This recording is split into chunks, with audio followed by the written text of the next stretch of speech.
Welcome back to Jars of Clay Counseling and Wellness. Today we're interviewing Dr. Doug Davis, one of our counselors here. We love him. Welcome. I'm going to let him introduce himself a little bit and then we're going to get into it. Doug Davis. I've been at Jars of Clay since June, but I've worked with Mindy for 3 years before that, and view her as a mentor and a role model. So it's great to be here.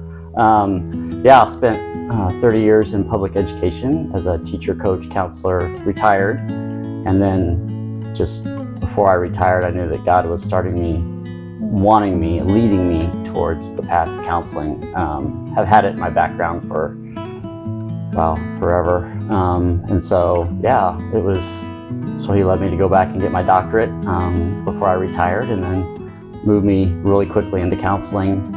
I had a summer off, so retired and just going where he leads me, and just ministering and helping families and adolescents when I can. Yeah, he's really good with adolescents, and he actually taught my child at school, in high school as well. Right. And many children in the community who I know, which they're not children anymore, they're all young adults. They are grown up, yeah. So fun. So one thing we want to accomplish today is to help you understand that ADHD is a whole person thing. Just like here at Jars of Clay Counseling and Wellness, we have the wellness aspect of our business because we definitely view the individual through the lens of wellness from a physical, mental, social, faith-based perspective. And so we always say mental health is not just mental, and that's how we view the lens of ADHD. So you might also notice that if you or your child sometimes struggles to get tasks done or follow through with things, which sometimes I feel like I'm describing myself there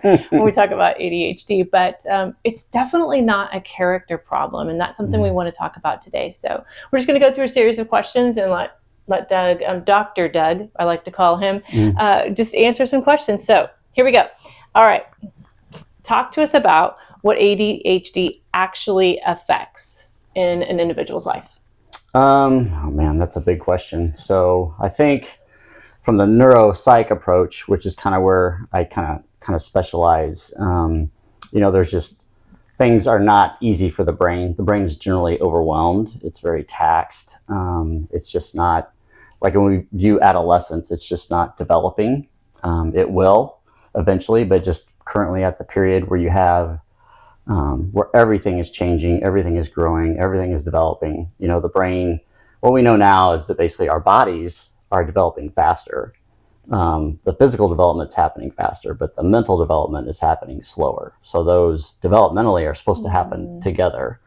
And now we know we have this gap where physical and mental they're not together. So that's specific to ADHD? Yes. Okay. Yeah.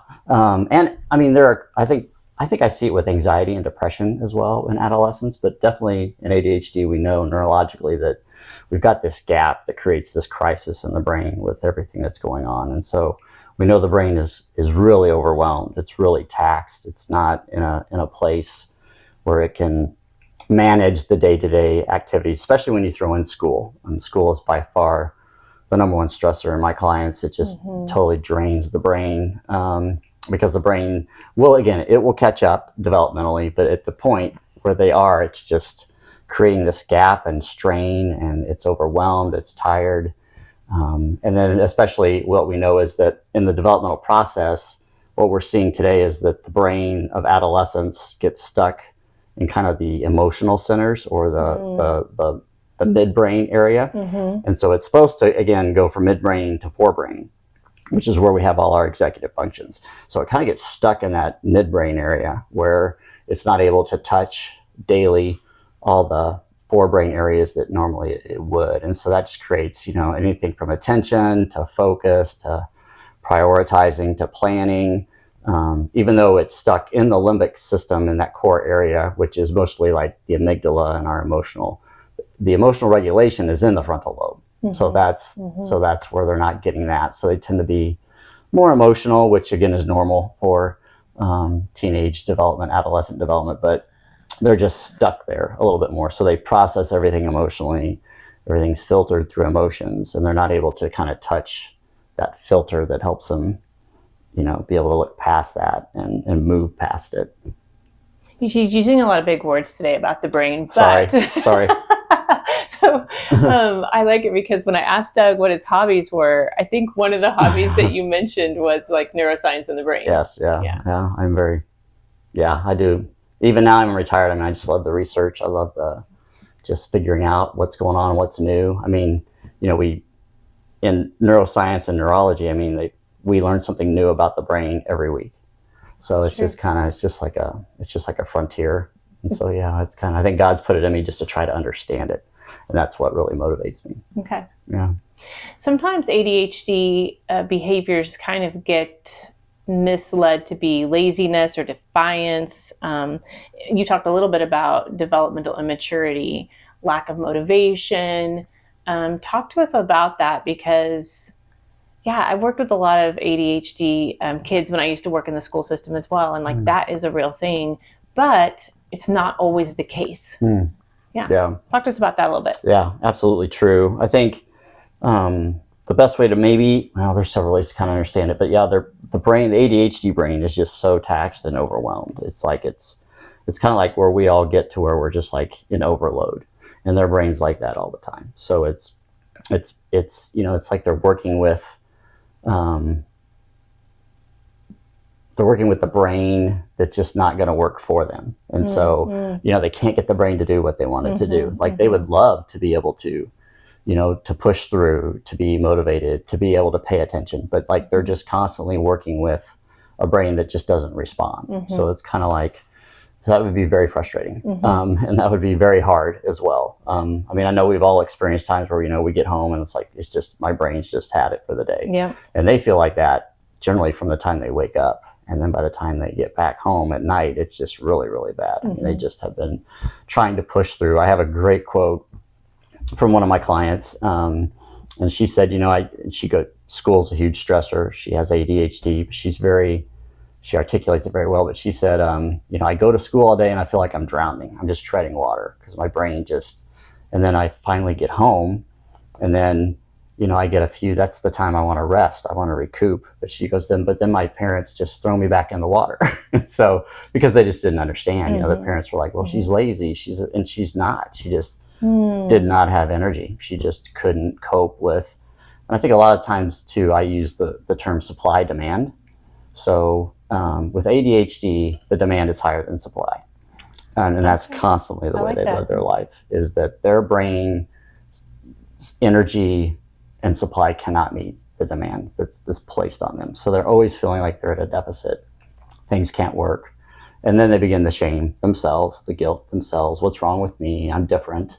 And then that leads to social, esteem, identity. It leads to a whole cycle. But they're not lazy. I do believe that the ADHD brain is beautiful. I mean, it has so many positives as well. Yeah. But a lot of times in our culture, and especially with school and just being a very driven, achievement-based culture, I think that kind of interacts really kind of in an unhealthy way with the ADHD brain. I've always said to my clients who maybe struggle with OCD or ADHD, like this can be a superpower if you learn how to harness it. And I don't know, is that a true statement? Is that something that you teach your students to do and work with the parents on? I'm asking a question that's not on our list now. No, that's good. No. I agree. I think there is beauty, and their brains can do things that our brains cannot. And a lot of times being able to identify that, is also an esteem booster. But it's hard, when I think, especially with the way school is run. And so I don't know this flash, but our education system does not mesh with the way the brain should develop. And in so many ways, it's so wrong. And we know that. And it's coming from an educator. Yes, it's coming from an educator. 30 years in the education system. Yes, so I love the education system and love my time there, but it just, as far as the brain developing neurologically for our kids, our kids should not be going to schools early. The school day should be shorter. They have cognitive decline earlier in the day. They need to get more sleep because they're developing. It contradicts so many things. So they're already at a deficit there. Interesting. But if you pay attention to your kid, your adolescent, you'll see things that they can do that are just probably pretty amazing. Whether it be, I mean, they're very creative. A lot of my clients are very, very creative. I mean, amazingly creative. They also, which is kind of a paradox at times, can pay attention to so much more than like I can normally process. When their brain is actually rested, like in the summer, you can see them, when you look about like all these professional gamers, I think they've done studies like 90% of these guys are ADHD, and they have like these 4 screens, and they can bounce back and forth and control all this stuff and be aware of all that. Where I would sit in front of that and be immediately like, I'd be paralyzed. You'd be immediately overwhelmed. Yeah, I would be, and I'd be paralyzed. My mind would be, but they can do that. They can process. They actually can process when they learn to harness that. Yeah. Manage. I like to use the word manage. Manage. Yes. Yeah. And that's a big thing with ADHD that we focus on, is that my clients, we just go through the whole life thing. We're like, you've got to live life for your brain. Really, it's kind of what we do. Whatever helps your brain be healthy, that's what you've got to do. So we look at sleep, the way they eat, their biological rhythms. I mean, they're all individual to their brain. And, instead of trying to force that into this rigid mold that society has, they've just really got to learn to be like, well, you know what, I just can't do it that way. I have to do it this way because it's healthier for my brain. I have to eat this way. I have to sleep this way. I have to have my classes, my hard classes like in this window. It's just a whole bunch of, just learning about themselves. And then I know I have a lot of clients who worry about college, but I think every single one of my clients who have ADHD are successful in college once they master the idea of learning to control it and knowing what's best for them. Because then they have more control over their schedule, over their life, and things like that. So you're doing a lot of, it sounds like you're kind of educating and empowering them to do a lot of self-awareness and maybe behavioral changes so that they can function better.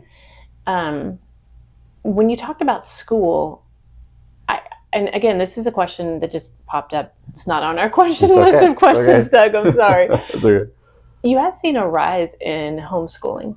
And do you think that that's like, is that a symptom of parents understanding that like some of their kids can't function within that system?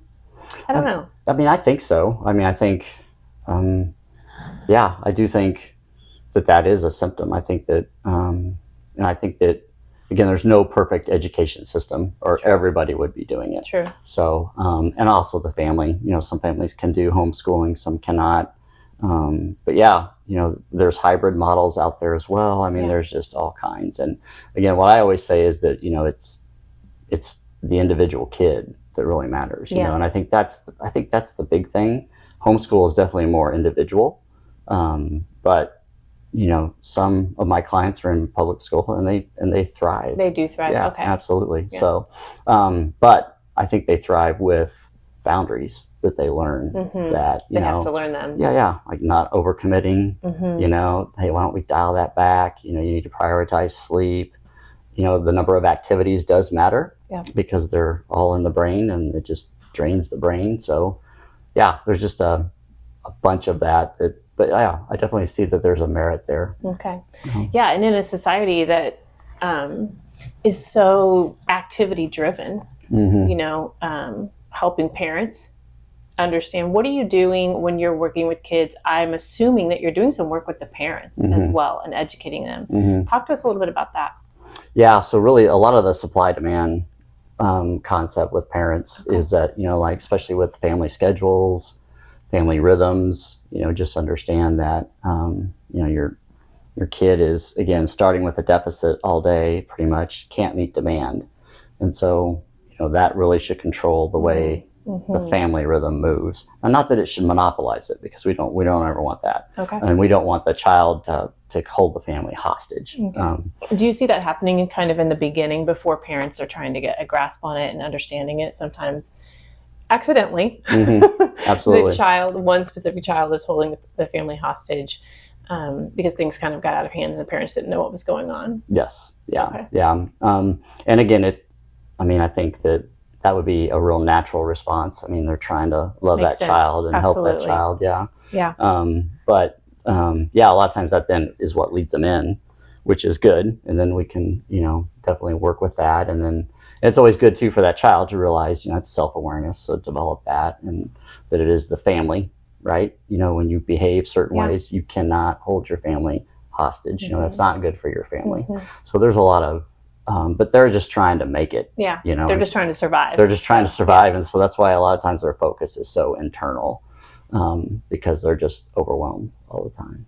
We're talking a lot about adolescence today, but we also want to acknowledge that some of these things maybe have gone undiagnosed for years. And young adults and adults in their 30s and sometimes 40s will see oh, maybe I fit this, and maybe I have had this my whole life. And so do you ever work with anybody like that? Yes. That's older? Yes. Talk to us a little bit about that. Yeah. So, and I think when those clients come in, it's like, I think they've always wondered, and I think that, again, they always knew that something was probably different or off. And it's just created struggles in life areas, whether it be relationships or career.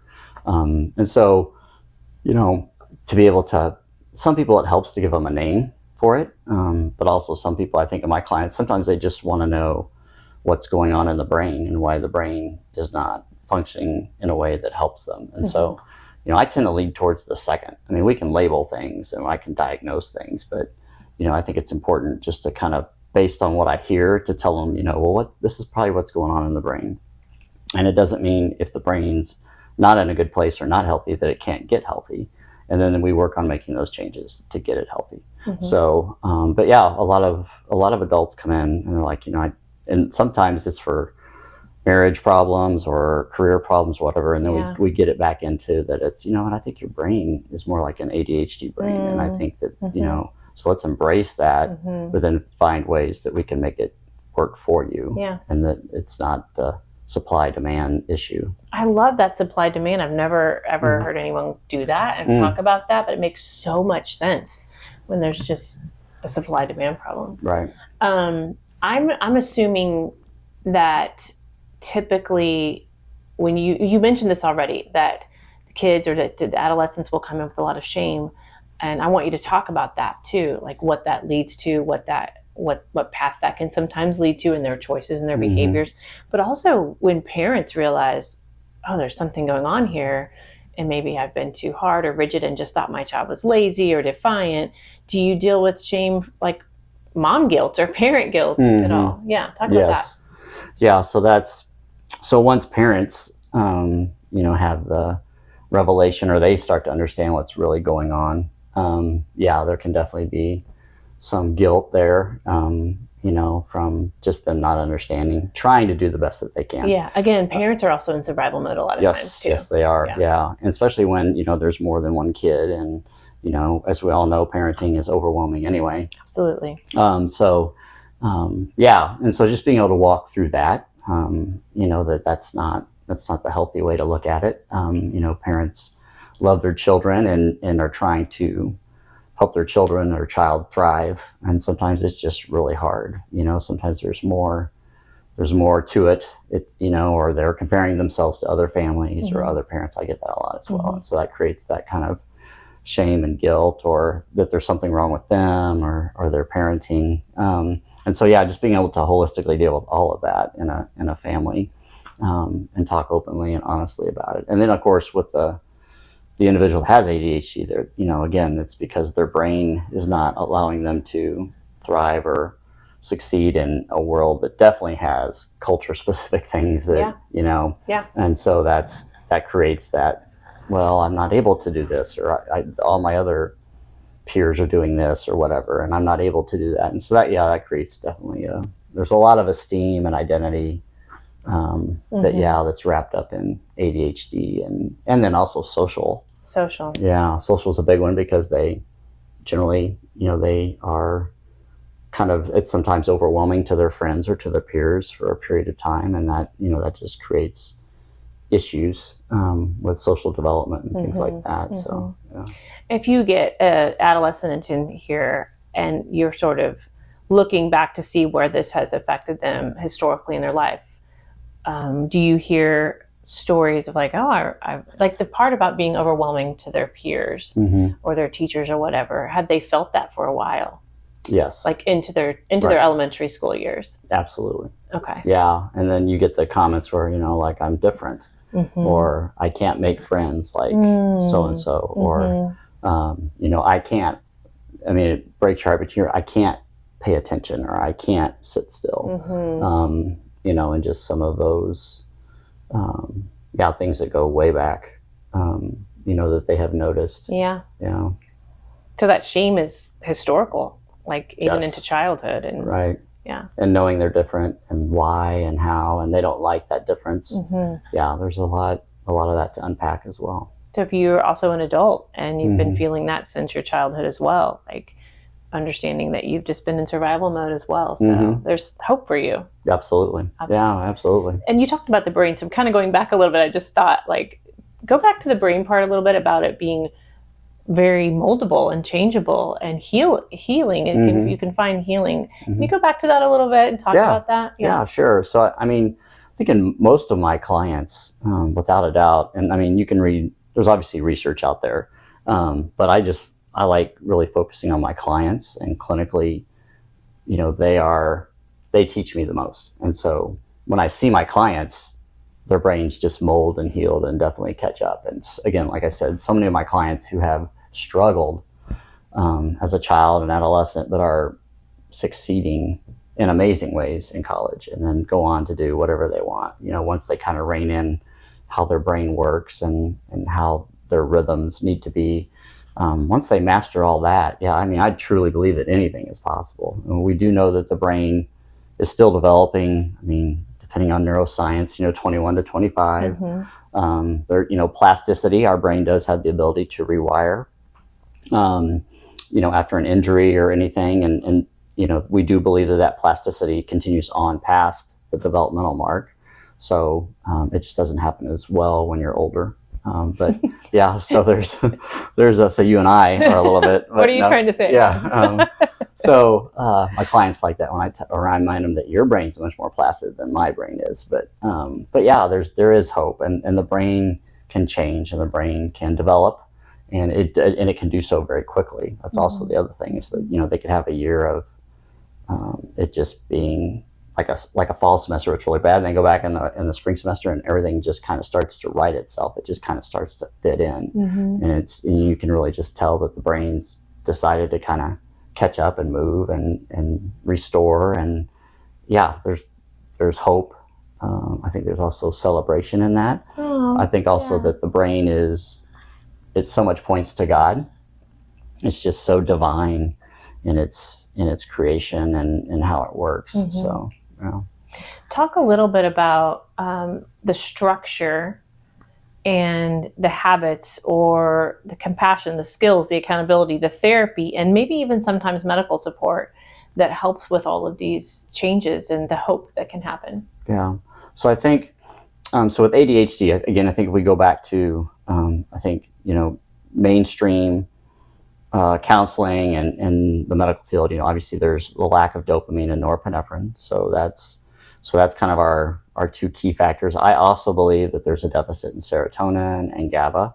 And so I kind of like work it with all four of those and try to figure out in the brain, where are they lacking in which of those four? And then that leads me to all the areas that you kind of talked about, because each one of those neurotransmitters can kind of deal with major areas like that. So like if they have lack of dopamine, that definitely can mean that the emotions are pretty intense, that they're going to really struggle with regulation, and they just feel it. It's just, they're just so weighty and heavy. And norepinephrine is the push through, that gives me that energy to move, like to say, okay, I need to do this, and I will be able to do this, rather than a lot of times the ADHD we have, I know I need to do this, but I just can't. I just don't have the energy to do it. And so norepinephrine is really good at giving us some of that energy that we need. Serotonin allows us to control our mind, like just the consciousness dial that's up there. And so that's with inattention, focus.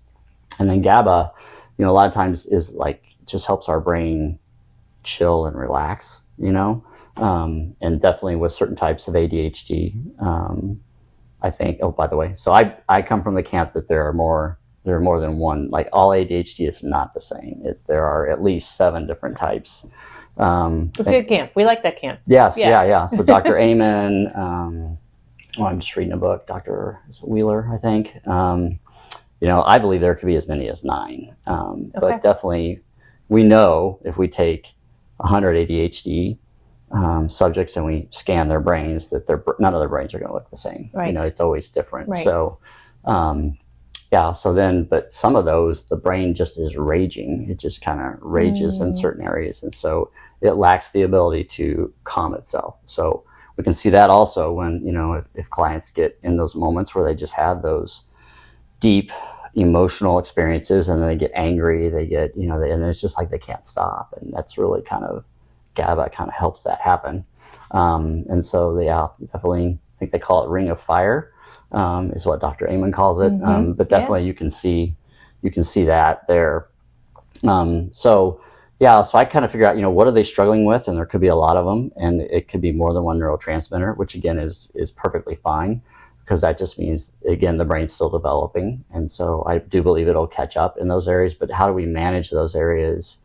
And we can do it with medicine and without. There's the dopamine menu. There's ways to get those chemicals naturally, or through supplements. But I like the natural way, if we can do that first. Can you pause there? Can you share just a few, I don't want to get you too far off track, but like a few supplements that are natural that you would start with before we went into medical things? Yeah, sure. We try these definitely, because a lot of my clients are not, especially with children and adolescents, they're not, real motivated for the medicine part of it, which is completely understandable. So dopamine's the hard one. There is really not a lot of evidence with supplements that they are able to cross the blood-brain barrier and give dopamine. There are a lot of supplements that advertise and have dopamine in their name and stuff like that, but there's just not a lot of science there that it actually increases dopamine. So with dopamine, I like the menu better, which are just things that you can naturally do, like sunlight, get out and walk, have a hobby or an activity that you really like, things like that. Sleep is very good. With a lot of my clients, what I found successful is L-theanine is very good. A lot of my college students, I'm not an advocate for caffeine, but as I drink my coffee that's this morning. Yeah. So we know that L-theanine, it produces GABA. It's in green tea. I read a couple articles that said like the most healthy drink for the brain is matcha green tea, naturally, which I can't drink that. I can drink green tea, but I can't get that down. But because it has a lot of L-theanine. The matcha. The powder. Yes. Yeah. Okay. Yeah. Or they can get it at the Starbucks or whatever. They get the matcha green tea. Okay. But a lot of my college age kids, they call it their magic drink, is that they'll get a green tea and then they'll add L-theanine to it. Oh, nice. And so the caffeine actually boosts the L-theanine. So it's kind of like one of those. But yeah, so that helps them be able to focus, concentrate, and relax a little bit. And it's all in the brain. So like straight caffeine, a lot of times, some of that gets to the brain, but a lot of that gets to my body. Okay. So it's kind of like it boosts my nervous system. It doesn't necessarily get to my brain, all of it. But the L-theanine gets to the brain. Okay. So when you say it crosses the blood-brain barrier, L-theanine does that? Yes. Yeah. So you can feel it in the brain. Okay. And then GABA is one that a lot of my clients choose, because GABA is one of those, just the neurotransmitter. Again, it's either hit or miss with my clients. Like it really, really works or it doesn't. Same thing with ashwagandha. That's more of a serotonin. But my clients, again, will report great success with that or not. So those are kind of the big ones right now. There is another one I'm forgetting. Hopefully it'll pop into my head. It's all right. Yeah. Just wanted to get you off track for just a minute. So, if you're interested in some of these supplements, we do offer them here. And if you come to see Dr. Davis for anything, any type of counseling, especially if it involves ADHD symptoms, then we can definitely hook you up here. Yep, absolutely. There's also a really good video on the YouTube channel already about supplements. Yeah. We just filmed that last week. So I haven't even put it on our socials yet. Okay. So, but yeah, it's there. So I got you off track. That's I apologize. So go back to some of the like behavior modifications, the structure, and some of the therapy, or just things that parents can help their adolescents do, and then they can do on their own to help. Yeah. So generally, I kind of start with the client, the adolescent, or who, and we work with them and their structure of what they need to do in all of those areas. And it sounds like it's going to take forever, but it really doesn't. We can move pretty quickly because once they see that they have the power to do something, which definitely then reinforces the idea that they don't want to struggle like they're struggling. They want to be able to change and to get better. A lot of it is just teaching them that they can push through, giving them empowerment. And then when they do it and they see that they can do it, it's just like a whole new world opens up, which is really pretty exciting from the clinical side and the treatment side. But yeah, it's walking through those areas. And then also I think what really helps is telling them that there's a reason why that they are, that it's not, that there's, that the brain is just not, it's just not working with you at this point. Yeah. It will, but it's just not. And so that brings so much hope. And also when you communicate with the families, they're like, oh my gosh, there's a name for it, or there's a reason for it. And then the guilt can come with the parents. Sometimes you have to do that because, the client has been expressing that. So we work through that, but then, the whole goal is just getting both of them moving forward towards the changes that they need to make. And those changes can be, again, sleep, their biological rhythms, so like their circadian rhythms, their 24-hour rhythms that they're doing, make sure that those are healthy. Their diets, thought processes are huge. So there's a lot of CBT because, there's a lot of, the negativity, the shame, a lot of those, anxiety, there's depression that can go along with that. And all of that also taxes the brain. So we really view it as like, okay, we gotta kind of rein these in because your brain already has a low level of energy. And so we don't want to spend time with catastrophic thinking or anxious thinking. We want to be able to rein all that stuff in so that your brain can have energy where you need it. And then just kind of just a whole different life rhythm for the family, but then also for the client. And then we just give them a lot of language to use. Like, sometimes the kids will come home and it's just been a bad day. We all have those, it's just been and you feel like, well, I just should go to bed and wake up and start tomorrow, and so, but they're not able to do that because they have homework or they have something else to do. But just to be able to communicate to the parents that, it's like, it's a bad brain day. I'm having a bad day. It's bad brain day. I like that. It's a bad brain day. It's a bad brain day. Or my brain. It's Monday. I might use that today. Mondays are bad brain days. Yes. Or that my brain's just not doing good today. Or, I just don't, it's just been a rough day, whatever those words are, so that then the family can then surround that person or surround them and kind of then change and alleviate. Hey, well, if it's really been a bad day, maybe we shouldn't go do this, or maybe we should skip this, or why don't you go take a nap, and we can try it or whatever. So you're teaching them some communication skills, some healthy communication skills between the adolescent and the parents that they can say, like, in a healthy way, not in a negative way. Not in a reactive or defensive way, like, I need some space. My brain needs some space. Yes. Okay. Yeah, it needs some rest. It needs some downtime. And so I'm not going to be able to just come home and then just dive into the homework world. But it also then, it helps teach them to ask for help, to communicate when they need help. And then the family responds with help. And, I've found that when the family knows what to do, and they know that it actually helps, obviously that makes it just so much better. And so, guidance there. So, and then development is also huge, just with, a lot of times with ADHD, we have to go back and deal with the social development issue, and then the esteem issue, the identity issue that have kind of been a little bit, definitely touched in a negative way through just them being different. And just, wrapping their minds around that. How do we look at different? Right now it's been a struggle, but different can be beautiful. And and again, I always reinforce that I love the ADHD brain. It's just, it's amazing. It's beautiful, but it just struggles with the current context or structure. But let's get you out of that structure. And they will be able to get out of that structure once they get to college and beyond. So yes, it's true. Things get better. They do. Yeah. Absolutely.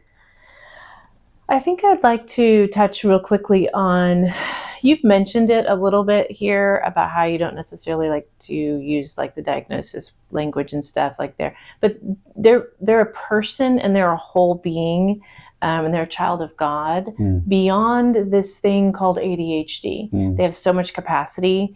And so kind of speak to that for a minute about how much more life has to offer them than this thing that they're dealing with. It doesn't define them 100%. Yeah, correct. Yeah, and that's a battle, because I think when you struggle with something for a while, it becomes, or it begins to define you a little bit. Yeah. So, and God and His Word are so aligned with therapy and mental health. I mean, it's so easy to fit it in so many different areas. With the divine nature of how their brain is developing, that they are a child of God, and that despite what this world says, let's look at the Bible and say, what does God say? And we do that a lot, with like the faulty thinking or the faulty beliefs. Okay, well, this is what you're believing, or this is what you're feeling, but where's the ultimate truth in all this? And that's God and God's Word. So let's go there. What does the Bible say about that belief or that thought? Or, even if a lot of it is identity, and just the feeling of being different. Our society doesn't like that. And it's, you're kind of shamed for it, really. And so, but showing just the beauty. And also there's so many different, if you look at the Bible and the characters in the Bible, the stories of the Bible, there's so much to look forward to, and to be able to then apply to their situation and things like that and gain insight from. So yeah, so I love using God in everything, but definitely to rebuild what has kind of been laying in shambles a little bit, whether it be their ego or just what they think about themselves or what they think they can do, and just allow God to really pour into their hearts, which then I believe starts to definitely as a way to hack the mind, and then get in there and just let God minister and heal and rebuild all of that, not only with the client who has ADHD, but then also with the family, and just being able to see it from God's perspective and not the world's perspective. Healing for the person and the person's brain, but healing for the whole family. Right. Yeah. Absolutely. Yeah, absolutely. Sometimes too, families are dealing with more than one child with ADHD too, or one parent and a couple of children that have symptoms of ADHD. So, well, Doug, this has been great today. I'm always inspired by your passion for this and your interest and your hobby of reading. He reads about the brain for a hobby. He also plays golf and loves Star Wars too. But your passion for it and your also compassion for the adolescents and how good you are with teenagers and kids and families. So thank you. Thank you. Thank you for what you bring to Jars of Clay and what you bring to just the community.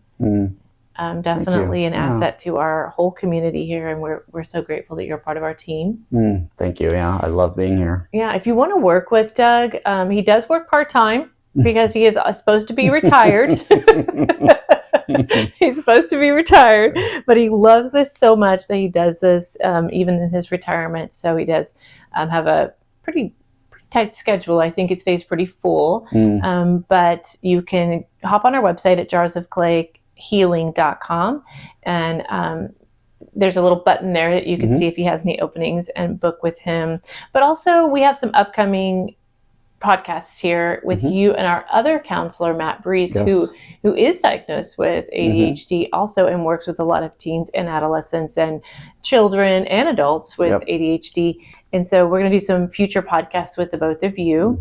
And then we do have an upcoming counseling group for adolescents on ADHD specifically. And Doug and I have ran that together at our previous workplace. And so we're bringing it here, and we're really excited. So stay tuned for more information on that.